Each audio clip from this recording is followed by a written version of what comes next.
He had no medical treatment and जैसे मैंने भी आपको बताया कि उसका कोई मेडिकल ट्रीटमेंट नहीं हुआ था. He discovered the Joy of being ball now. अब उसको काफ़ी मज़ा आने लगा था खाने के टाइम पर अपने बॉल के साथ. एंड ट्राम द गैंग, और वो फ्रेंडली होता जा रहा था उन गैंग के साथ, उन बाकी के रेस्ट ऑफ द एनिमल्स के साथ, और इंजॉय कर रहा था. And unlikely silky little object among the shaggy crew, उस शेगी क्रू के अंदर अब वो एक लाइकली ऑब्जेक्ट भी बन रहा था. And fighting like a tiger for his share, और अपने शेयर के लिए अपने हिस्से के लिए एक शेर की तरह वो लड़ रहा था. एट मीन टाइम, और तभी, and hunting rats in the old hen house at night, जैसे कि एक रात में एक चूहा दौड़ता है, ठीक ऐसे ही वो भी दौड़ने लगा था. He had never had such a time in his life. ऐसा टाइम उसकी लाइफ में कभी नहीं आया था. He was enjoying his time. वो अपने समय को बहुत इंजॉय कर रहा था. ऑल द वाइल, और उसी दौरान, Mrs Pumphrey hovered anxiously in the background. Mrs Pumphrey बहुत एनेक्शियस थी. She just wanted to know. वो हर एक उस डिटेल को जानना चाहती थी जो ट्रिकी के साथ जुड़ा हुआ था. कितना प्रोग्रेस उसके अंदर हो रहा है, कितना तरक्की हो रही है उसकी सेहत के अंदर, वो जानना चाहती थी. She was too much worried about, and that is only the reason कि why she is just sending lot of things also. वो बहुत सारी चीज़ें जेम्स हैरेट के वेटरनरी सर्जन की क्लिनिक पर सेंड भी कर रही थी. And there was dozens times in a day for at least the bulletins. बहुत सारा समय होता था जब वो उसको जानने के बारे में चिंतित रहती. dodge the questions about whether the questions were being turned regularly or not, whether the coat was over there or not, whether he need other things or not, कि उसके क्वेश्चंस को चेंज किया गया है कि नहीं किया गया है, उसको किसी और चीज़ की ज़रूरत तो नहीं है, क्या उसके कोट उसके लिए इनफ है या और उसे भिजवाए जाएं. इस तरीके की बहुत सारी क्यूरियोसिटी मिसेस पैम्प्रे के अंदर मौजूद थी. And she always just wanted to know everything, each and every detail of Tricki की हर एक उस डिटेल को जानना चाहती थी. The word convalescing seem to do something to Mrs Pumphrey, and she started to bring round fresh eggs 2 dozen at a time.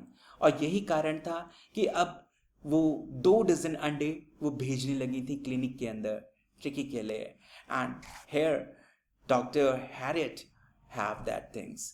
उनके clinic को अब अच्छा स्टाफ मिलने लगा था, अंडे मिल रहे थे, नाश्ते में उनके एग बिल्टअप हो रहे थे क्योंकि वो ट्रिकी को तो जा ही नहीं रहे थे. And they are going to have it.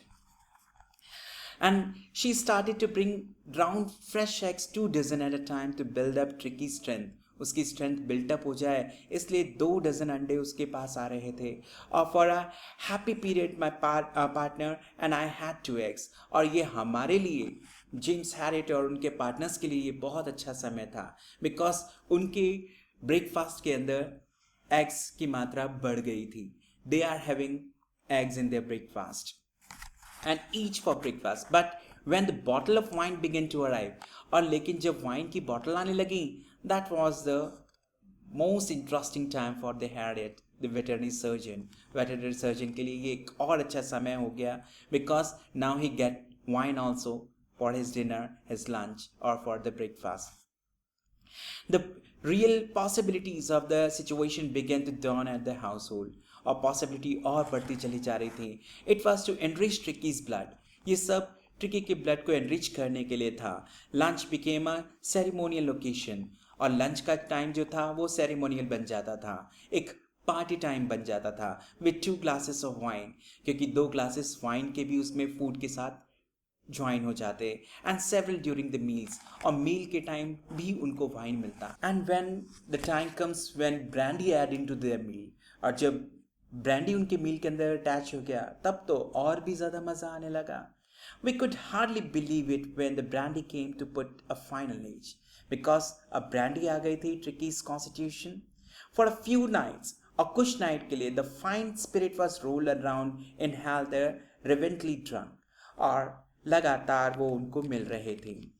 They were days of deep content, starting well with the extra eggs in the morning, improved and sustained it by the midi wine, and the finishing luxurious round of the fire with the brandy. क्योंकि अब उनकी diet जो थी काफ़ी rich हो चुकी थी. दे have the eggs, they have the wine, they have the brandy in their meals, with their meals. अपने मील के साथ उनको ब्रांडी मिल रहा था, वाइन मिल रहा था, एग्स मिल रहा था. So they have just become the rich because they have the rich diet. It was a temptation. अब टेम्पटेशन भी बढ़ रहा था to keep Tricki on as a permanent guest. और जेम्स हैरियट के दिमाग में ये थॉट भी आया कि क्यों ना ट्रिकी को एज अ परमानेंट गेस्ट रखा जाए. Because if Tricki was over there, अगर ट्रिकी उनके साथ रहता है, they have continuity with this rich diet. उस रिच डाइट के साथ उनकी कंटिन्यूटी बनी रहेगी and they will enjoy that rich diet. और वो इस रिच डाइट को एंजॉय करते रहेंगे.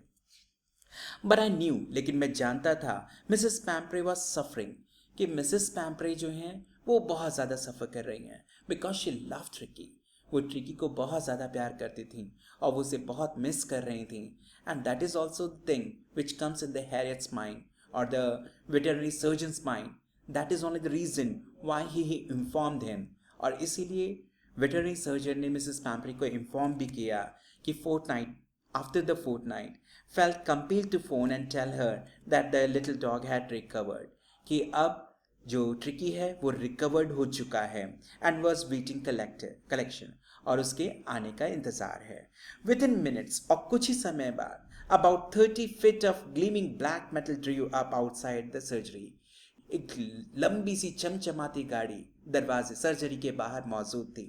द शॉफर, और जो ड्राइवर था, जो शॉफर था, ओपन द डोर, उसने दरवाज़ा खोला and I could just make out the figure of Mrs Pumphrey. और मुझे सामने मिसेस पैम्प्रे नजर आई, almost lost in the interior. वो सब कुछ भूलते हुए आगे बढ़ी. Her hands were tightly clasped in front of her. उसके हाथ उसके सामने बंधे हुए थे. हर लिप्स ट्रम्बल्ड, उसके होंठ कांप रहे थे. Oh mister Herriot, to tell me truth, कि सच सच मुझे बताओ कि ट्रिकी कैसा है. Is he really better? क्या वो बिल्कुल ठीक हो गया है? Yes, he is fine. There is no need for you to get out of the car. कि वो बिल्कुल ठीक है. मैंने मिसेस पैम्प्रे को जवाब दिया. डॉक्टर हैरियट ने उसको जवाब दिया कि वो बिल्कुल ठीक है, उन्हें चिंता करने की ज़रूरत नहीं है. Even there is no need to come out of the car also. Car में से बाहर निकलने की भी ज़रूरत नहीं है. I go and fetch him, मैं उसे लेकर आता हूँ.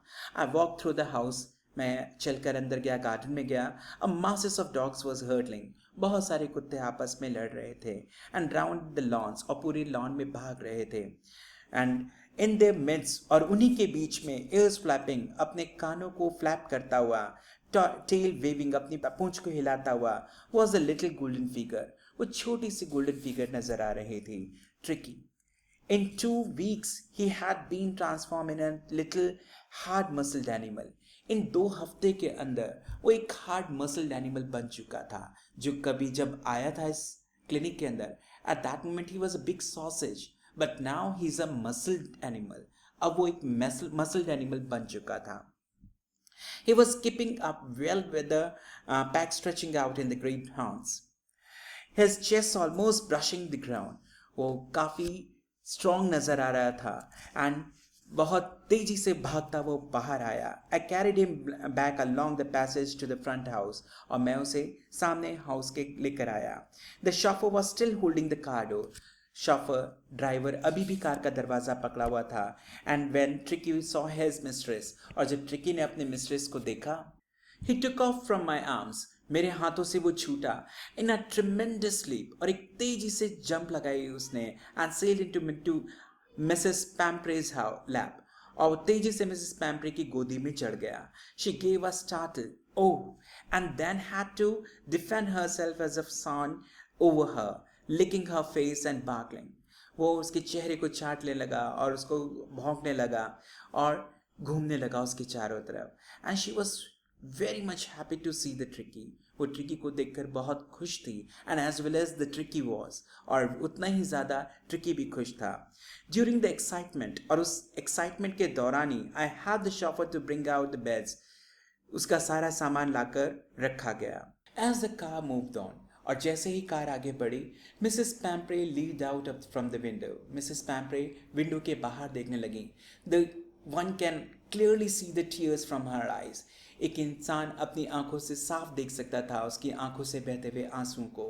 This was a tear of happiness. ये खुशी के आंसू थे. And the triumph which the Tricki get, और वो उस जीत के आंसू थे जो ट्रिफी ने अपनी सर्जरी से हासिल की थी।